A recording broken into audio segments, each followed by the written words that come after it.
Glória a Deus. Esse livro de 1 Samuel, ele relata a instituição da monarquia israelita. E interessante que é nesse livro que vai começar a contar a história do rei Davi. Samuel vai falar de Deus. Esse Deus que levantou Davi foi o mesmo Deus que tirou o rei Nabucodonosor da Babilônia do trono e levou para o pasto. Agora Deus vai pegar Davi no pasto e vai colocar no trono. Olha que interessante. E isso vai nos mostrar que Deus, ele tem o poder para tirar e para colocar. Que esse Deus, deste livro de 1 Samuel, tem o poder de humilhar e de exaltar, de abater e de elevar, de rebaixar e de exaltar, de remover e de inserir alguém em alguns determinados lugares. Ele que tem o controle e o domínio. No livro de Daniel, o profeta vai dizer que ele coloca reis e tira reis, pois o controle de tudo está nas mãos desse Deus no qual nós o adoramos nesta noite. O primeiro capítulo do livro vai falar sobre a história de Ana, serva de Deus, uma mulher israelita. Seu nome que significa graciosa ou cheio de graça. Ana, que era casada com Eucana. E se pegarmos a teologia de Ana, nós vamos ver inúmeras características. Ana como serva, Ana fiel, Ana dedicada, Ana mulher de oração, Ana boa esposa, Ana zelosa. Inúmeras virtudes e qualidades nós vamos encontrar na vida de Ana. E em contrapartida nós vamos ver essa mulher cheia de qualidades e de virtudes. Essa mulher que temia e que buscava a Deus, passando por tamanha aflição, passando por tamanha tribulação, passando por um grande problema que afligia muito a alma de Ana. Era algo que esta mulher que orava, esta mulher que buscava a Deus constantemente, não tinha uma resposta para a sua, não tinha uma solução para o seu problema, não tinha uma resposta ainda para as suas orações. Essa mulher cheia de qualidades e de virtudes, irmãos, que dedicava tanto a Deus, vivia com muitos problemas. E Ana, quando eu vejo a história de Ana, quando eu começo a pensar em Ana, quando Deus me leva para esse capítulo, para esta mulher, para a história dessa serva, para falar com a igreja, eu acredito que Deus quer consolar o povo dele. Eu acredito que Deus quer confortar os seus servos e servas que passam por momentos de aflições nesta vida presente. A vida de Ana retrata a vida dos justos.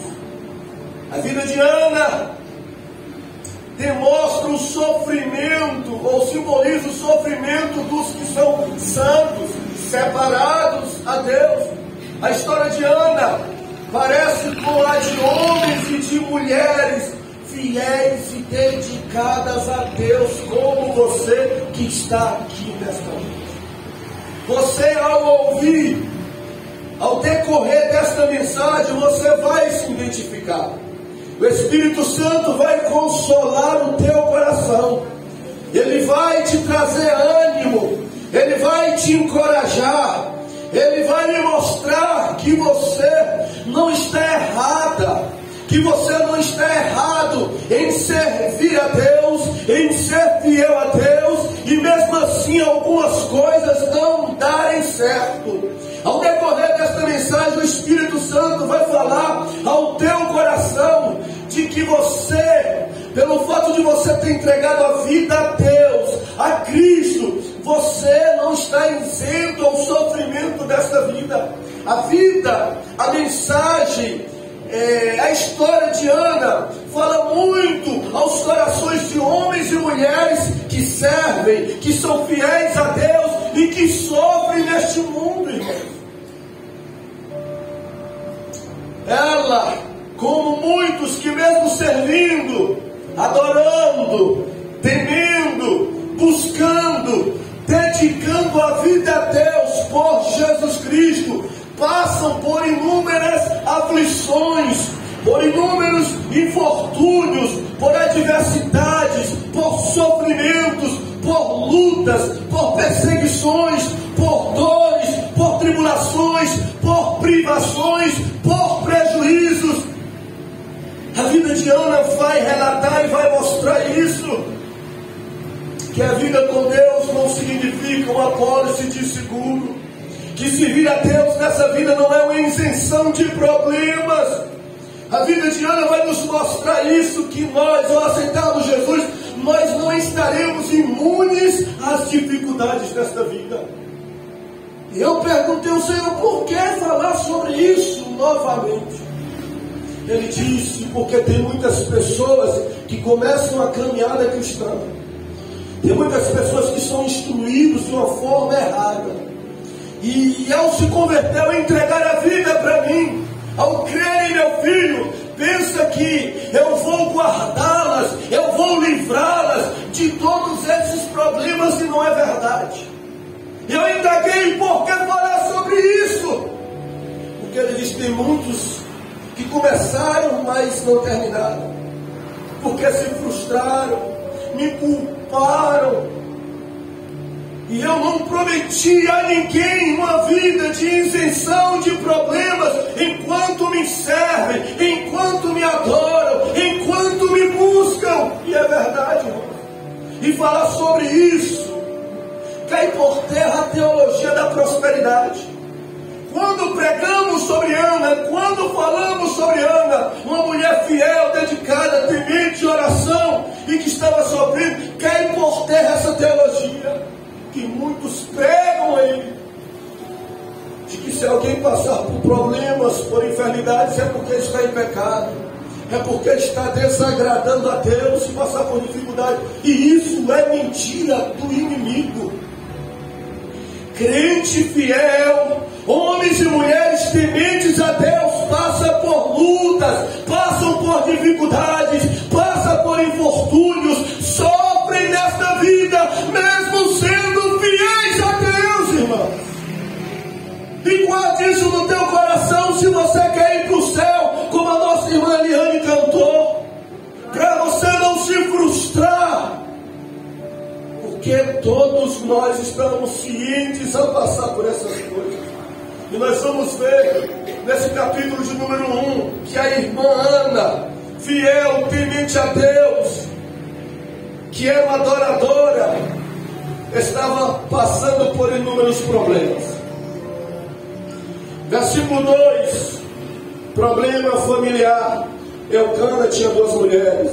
Versículo 5, problema físico, ela era uma mulher estéril. Versículo 6, ela tinha um problema social de relacionamento, era perseguida por Penina. Versículo 7, ela tinha um problema espiritual, todo ano orava, buscava a Deus e não era atendida. Versículo 8 vai dizer que ela tinha problemas emocionais, porque vai dizer o versículo, porque tu não come, porque tu está chorando, porque teu coração está mal desse jeito, Ana. Ela mesmo vai dizer, olha, minha alma está atribulada, eu estou angustiada. Olha o tanto de problemas.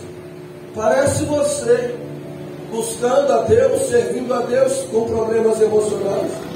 Parece você dedicando ao Senhor, servindo ao Senhor, orando ao Senhor, mas com problemas familiares. Parece nós, irmãos. Como o Marcos Brito falou aí muito bem no começo, ao pregar o Evangelho, passamos a ter problemas sociais, de relacionamento com pessoas, passamos a ser tratados Precisamos ser rejeitados por familiares por conta da nossa fé. Passamos a ser perseguidos por outros membros de outras religiões. Parece você quando nós falamos sobre Ana. E todo ano ela orava.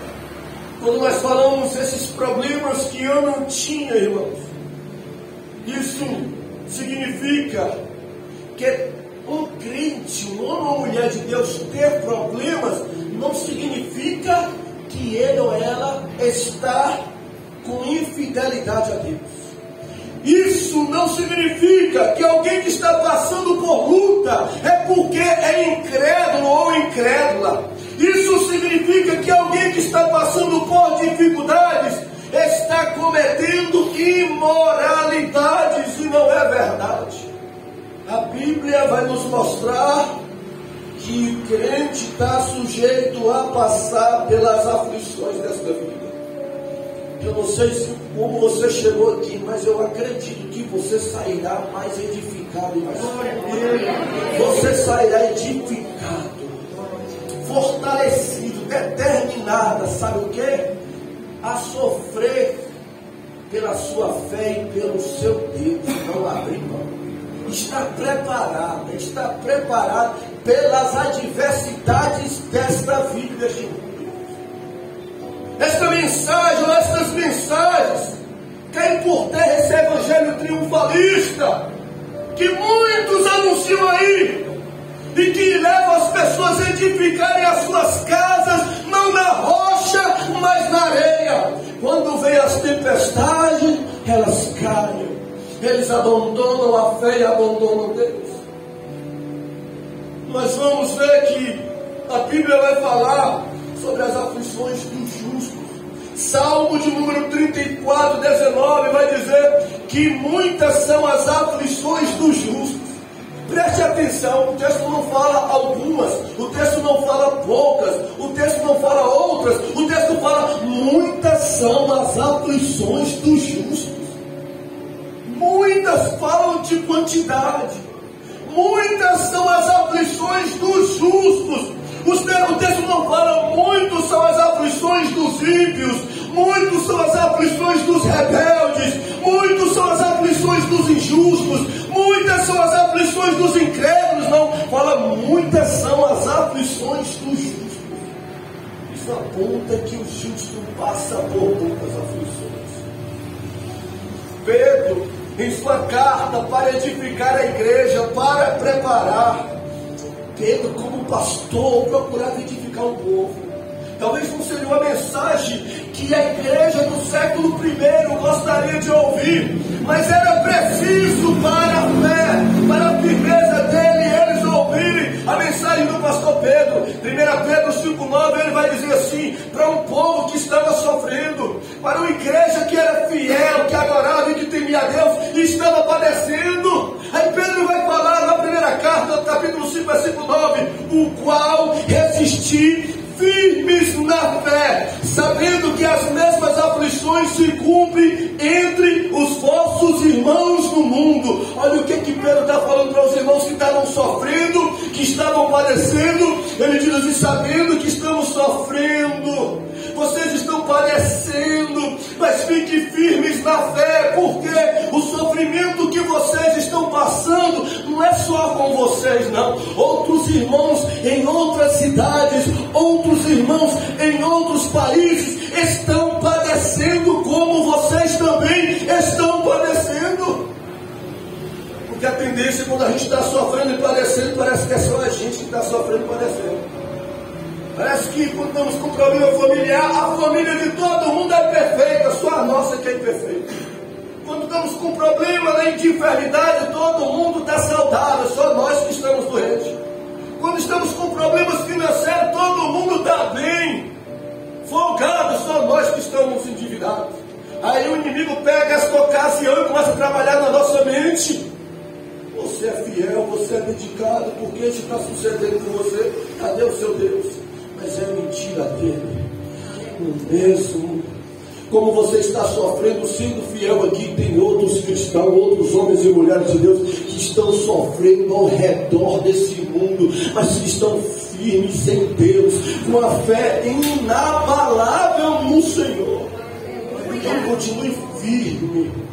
Eu não sei, alguns de vocês podem ter problemas diversos aqui, ou até alguém ter mais problemas do que outros em várias áreas da vida, mas a palavra, a mensagem de Deus para você hoje é essa: fique firme na fé, não abandone o Senhor e nem a presença dEle, fique firme. Esta adversidade, este problema que você está passando, é até para uma demonstração de amor ao Deus que você serve. Porque as pessoas sofrem, irmãos, pelos familiares, e é louvável.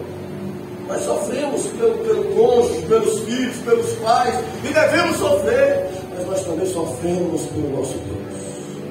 Sofremos pela empresa, pelo trabalho, sofremos por tudo, mas também sofremos pela obra de Deus. E precisamos demonstrar também esse amor por Deus mediante essas situações adversas. João 16:33, o Senhor Jesus vai dizer para os apóstolos, homens de fé, dedicados a Ele, que estavam seguindo Ele, servindo Ele, Ele vai dizer: olha, vocês no mundo terão ou tereis aflições. Jó, quem falou, irmãos, foi Deus de Jó. E Deus, quando fala, é. O diabo diz para Deus: Jó só te serve, Jó só te adora, Jó só te teme, porque tem tudo aqui. Deus falando: Jó é reto, temente a mim, Jó desvia do mal. Aí o diabo falou: tira tudo dele para mim ver se ele vai continuar assim. Você está vendo que o seu problema, a sua adversidade, é uma demonstração, é uma oportunidade de você demonstrar amor e fidelidade a Deus. Satanás pode falar isso a seu respeito também. Como é que ela não te serve? Como é que ela não te adora? Tudo vai bem, tudo dá certo na vida dela, não falta nada. Tira a saúde, tira o trabalho, tira a renda para ver se ela vai para a igreja, se ela tem, se ela adora. E às vezes isso pode acontecer conosco, irmãos, como aconteceu com Jó. Um homem que era tudo isso estava passando por tamanha aflição familiar, financeira e na saúde. Por que não falar de Jesus? Jesus é o nosso maior exemplo. Nós estamos seguindo os passos do nosso mestre. Ele é o nosso maior exemplo. E Jesus passou a ter adversidade nessa vida, nesse mundo, ainda quando era bebê. Já tentaram contra a vida dele ainda quando era bebê. Depois passou por limitações, não tinha tamanho conforto que nós temos, porque quem foi que nasceu aqui em uma manjedoura? Está vendo que você esteve melhor do que ele? Jesus passou por tamanho sofrimento, por tantas perseguições, por muitas limitações, enquanto estava neste mundo. Isso retrata o sofrimento do justo enquanto viver nesse mundo.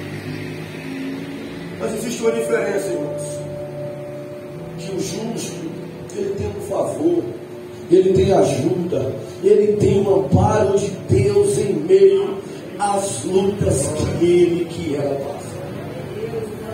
Porque a pessoa do mundo, os ímpios passam, mas não buscam a Deus, não refugiam em Deus e acabam perdendo esse auxílio e socorro do Senhor.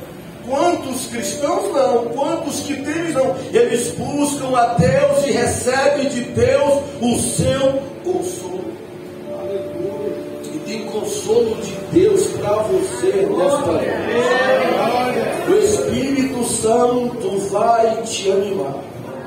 1 Tessalonicenses capítulo 5, versículo de número 14, Paulo escrevendo a primeira carta, ele vai dizer assim: olha, aos desordeiros da igreja, vocês admoestam, admoestar é confrontar, admoestar é corrigir. Aí ele fala: só que os que estão desanimados, vocês consolam, os que estão fracos, que vocês apoiam. Deus tem consolo para você nesta noite. Você não está precisando ser admoestado. Você não está precisando ser corrigida. Você está precisando do consolo do Eterno. Você está precisando do ânimo do Senhor. E Deus é um Deus que corrige sim os desordeiros, mas os que são tementes e que estão passando por aflições, Ele tem consolo, Ele tem ânimo, Ele tem renovo, Ele tem força nesta noite para as nossas vidas. A Bíblia vai dizer que Ana subia, ela subia todo ano à casa do Senhor. Todo ano. Aí pensa a perseverança dessa mulher. Mesmo indo no ano, orando, sacrificando, adorando, continuava da mesma forma. E no outro ano ela ia novamente. Ela não se revoltava, falava assim: olha, eu não vou esse ano. Tu não vai por quê, Ana? Eu não vou porque ano passado eu tive um trabalho. Eu fui lá, ofereci sacrifício a Deus, eu adorei a Deus, eu orei ao Senhor, e o ano se passou e eu continuo da mesma forma. No ano seguinte ela estava lá, adorando, orando, sacrificando a Deus, mesmo ainda na prova, mesmo ainda sendo estéril, mesmo ainda tendo a madre fechada. Ana continuava servindo e adorando ao Senhor. Aleluias. E por isso que nós precisamos desse fruto da fidelidade. Porque esse fruto de fidelidade vai nos levar, irmão, servir e adorar a Deus, independente da circunstância adversa que nós estejamos passando. Mesmo Deus, nós orando, e Deus ainda não respondeu. E mesmo passando dias, semanas, meses, até anos, e Ele não mudar a nossa história e nem o nosso quadro, nós vamos estar lá firmes, servindo e adorando a Deus. E para muitos isso já vai ser uma mensagem. Para muitos isso já vai ser um ensinamento. Olha, ele continua servindo a Deus da mesma forma. Mesmo Deus não curando a doença, ele continua adorando a Deus. Mesmo Deus não enriquecendo, ela continua servindo a Deus. Mesmo na adversidade, sendo perseguida, mal compreendida, continua buscando a Deus. Isso é uma mensagem que todos nós transmitimos para quem está à nossa volta. Mensagem de fidelidade a Deus. O versículo 7 vai dizer que ela, quando subia, Penina irritava ela. É interessante esse versículo, irmãos, porque fala que Ana tinha um obstáculo para ir ao templo, à casa de Deus. Parece que Penina sabia, era a adversária que perseguia ela, que a possibilidade, ela não queria que Ana tivesse filho, porque ela era outra esposa de Eucana. Ela não queria, porque ela tinha filhos e Eucana, né, ela poderia, e ela desprezava Ana porque não tinha. Mas quando Ana falava assim: eu vou para a igreja, eu vou para o templo, o texto fala que Penina irritava mais Ana. É interessante isso. Parece que Penina sabia, o inimigo usava ela para ela entender: olha, tem que irritar Ana, tem que tirar Ana do foco, tem que tirar Ana do templo, tem que tirar Ana da casa de Deus, porque lá o milagre pode acontecer na vida dela. Lá ela adorando, ela orando, ela buscando, Deus pode ouvir, Deus pode agradar, e Deus pode abrir a madre dela. E aí Penina trabalhava, mas não conseguia. Guarde isso no seu coração. Você terá diversidade. Se você quiser ir para a lagoa, você não vai ter problema. Se tu quiser ir passear, o inimigo não vai mandar ninguém para lhe impedir. Mas se você quiser vir para um templo, para a casa de Deus, pode preparar. O inimigo vai querer tirar você desse lugar onde a palavra de Deus é ministrada, é profetizada, aonde a presença de Deus é manifestada, aonde a glória de Deus é derramada e onde Deus também realiza maravilhas e milagres. Agora você tem que ser como Ana, perseverante, permanente, porque ela fazer tudo isso Mas Ana não desistia. O versículo 10 vai dizer que Ana, com amargura de alma, orava e chorava. Amargura era angústia, irmãos. Amargura de alma significa angústia, tristeza, aflição. Às vezes acontece com a gente. Temos problemas, às vezes financeiros, às vezes familiares. Às vezes familiares. E traz uma angústia na nossa alma, uma tristeza. Sabe o que nós pensamos? Eu falo porque eu sou como você, ser humano. E passo também por essas coisas. A minha vontade é de não ir. Eu estou tão triste. Eu estou tão angustiado. Mas é aí que nós devemos pensar. Aí é que eu devo ir. Essa casa, irmãos, não é só casa de receber quem está alegre. Essa casa não é casa de receber só quem está na vitória. Essa casa não é casa para receber só quem está na bênção, não. Essa casa recebe quem está angustiado também. Essa casa recebe quem está na prova, quem está sofrendo, quem está padecendo, porque aqui Deus pode mudar toda a situação da vida das pessoas. Aqui adentramos com angústia no peito, mas saímos com alívio na alma, pela voz do Eterno e pela presença dEle. Eu quero profetizar, levanta as tuas mãos. Eu quero profetizar conforme esta palavra que o Senhor me deu, Senhor. Chamando a calma, que o Senhor há de transformar, eterno e poderoso Deus, toda angústia, todo pesar, Senhor. Pai, no coração do teu filho, na alma da tua serva, em alívio, em alegria, em gozo, pelo poder da tua palavra, pela ação do teu Espírito nesta noite, em nome do Senhor Jesus. O Senhor há de transformar vidas, o Senhor há de transformar situações e ocasiões, o Senhor há de colocar em provas e desertos que pessoas estão a passar aqui nesta casa, nesta noite. Aleluias, eu sinto isso e acredito. Porque a vida do cristão, como eu falei, está sujeita às aflições e os problemas dessa vida. Mas crente está sujeito, o justo está sujeito, os que são santos estão sujeitos às bênçãos de Deus. O consolo do Eterno, a ação do Senhor. Assim foi na vida de Ana. Os primeiros versículos vai falar de todo o sofrimento que ela passou, de toda a angústia, mas no final, capítulo, versículo 19, vai falar que Eucana visitou ela. Capítulo 2 vai mostrar a Ana cantando agora. O capítulo 2 vai falar de um cântico de Ana, aquela mulher que estava angustiada, aquela mulher que estava aflita, aquela mulher que estava, irmãos, chorando, lamentando, agora estava cantando e bendizendo a Deus com a sua alma cheia de alegria, dizendo: Ele é quem dá a vida e Ele é quem tira. Foi Ana quem diz isso, Ele é quem empobrece, Ele é quem enriquece. Foi Ana quem diz: Ele faz descer a sepultura e Ele arranca da sepultura. Foi Ana quem diz: Ele humilha, mas Ele também exalta.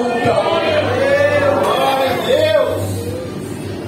Ana foi humilhada, desprezada, perseguida, afligida.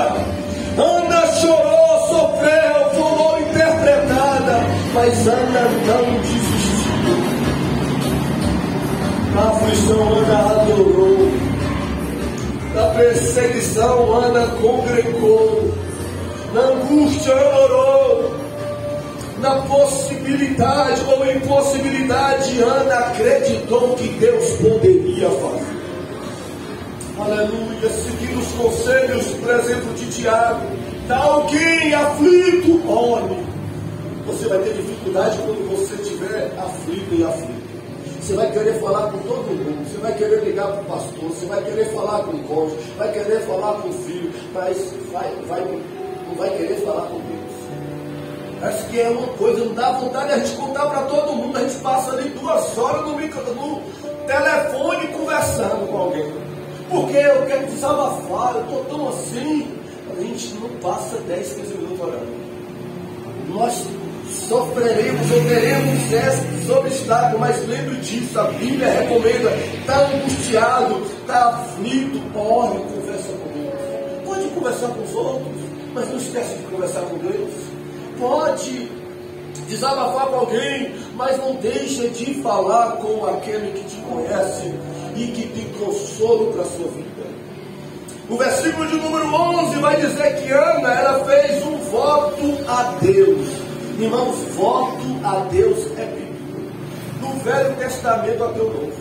Nós vamos ver na Bíblia Jacó fazendo um voto com Deus. Se Deus fosse com ele, ele iria dizimar. Se Deus abençoasse ele, ele iria dizimar de tudo que Deus dasse a ele. Nós vamos ver um voto de Jonas no ventre do peixe. Quando estava para morrer, Jonas fez um voto: olha, Senhor, se me tirar daqui, eu vou cumprir com minha missão. Eu vou fazer a tua vontade. Porque, como o irmão disse, tem gente que para cumprir com o ministério tem que chegar no final da vida, para querer voltar para o ministério. Jefté também fez um voto para Deus em sacrificar a sua filha. Davi também fez voto de devoção para Deus. Até Paulo, no Novo Testamento, no livro de Atos, Paulo fez um voto com Deus. Não sei que voto foi aquele, mas que ele raspou a cabeça dele todinho. A Bíblia fala de votos com Deus. Você pode fazer voto com Deus, é bíblico. Apresentar a situação, a ocasião e fazer um voto como Ana fez. Se o Senhor me der, se o Senhor abrir minha madre, eu vou devolver esse menino para o Senhor. Versículo 12 diz que ela orava com perseverança. Versículo 17 diz que o sacerdote da casa de Deus ministrou sobre a vida dela. Você tem que acreditar, irmãos, que grupo de louvor, que quem está dirigindo tudo, quem está na frente, inspirado pelo Espírito de Deus, tem autoridade de Deus para ministrar sobre as nossas vidas. Nós precisamos acreditar que Deus usa pessoas. Às vezes não precisa nem alguém estar aqui no altar, não. Pode ser daí de baixo mesmo. O Espírito Santo usar alguém para ministrar sobre a sua vida. E nós precisamos acreditar, porque ali falou com Ana: olha, você está bêbada, está tomando vinho.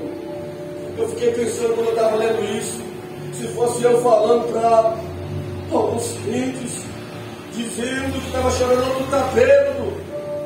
Acho que não me respondia como Ana respondeu: não, meu Senhor, não me interprete mal. Quando estou assim, Ana foi se explicar e se justificar. Ana não tratou mal o servo, o sacerdote de Deus. Ela se justificou: não, meu Senhor. Como é que ela disse? Não, meu Senhor, eu não estou bêbada, não. Até nisso, Ana demonstra uma atitude, uma posição de mulher educada, temente a Deus, que respeitava aqueles que Deus levantava. Versículo 19 vai dizer que Deus se lembrou dela. Versículo 20 vai dizer que ela teve um filho e chamou Samuel. Irmãos, a vida do crente, como eu falei no começo, estamos sujeitos a passar por muitos infortúnios, por muitos problemas. Ninguém vai aceitar Jesus e estar na igreja sem passar por problema, não, porque não é verdade. É mentira que alguém que aceita Jesus ou está na igreja não vai passar por problema. Mas também é mentira que a vida de um crente não tem vitória. Crente passa por luta, mas crente tem vitória. O justo passa por aflição, mas o justo tem consolo de Deus. Os santos estão sujeitos a passar pelas dificuldades, mas os santos também estão sujeitos aos milagres do Deus da vida deles. E nós vamos ver isso. O salmista fala: muitas são as aflições do justo, vírgula, mas o Senhor livra de todas. O mesmo Deus que perde o justo passar por aflições é o mesmo Deus que livra o justo de todas as aflições.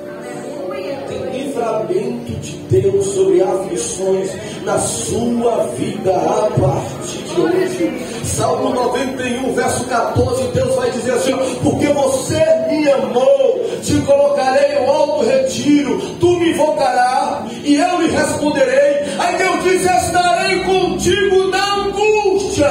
Quer dizer, você me ama, mas vai passar pela angústia. Você me serve, mas vai estar em momentos de angústia. Você crê em mim, mas eu não vou livrar da angústia. Aí ele diz: estarei contigo na angústia e livrá-lo-ei. Deus está dizendo: quem é justo, quem é santo, quem crê em mim, quem me serve, passa por aflições, por angústia, mas há um determinado momento que eu entro, há uma determinada ocasião que eu coloco o fim em toda angústia.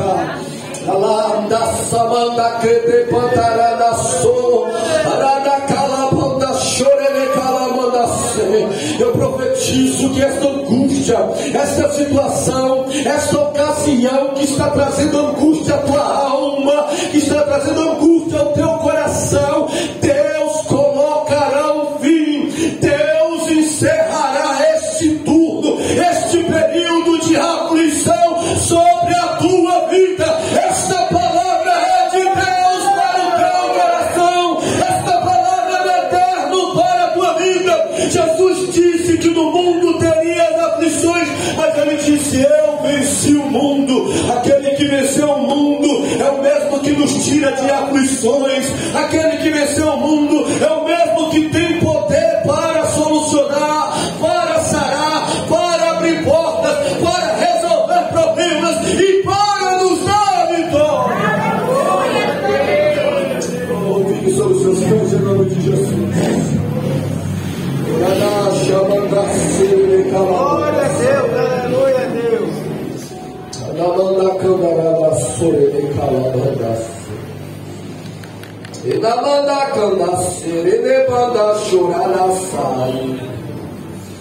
Aleluia, tem consolo e tem vitória de Deus para a sua vida, para as nossas vidas nesta noite.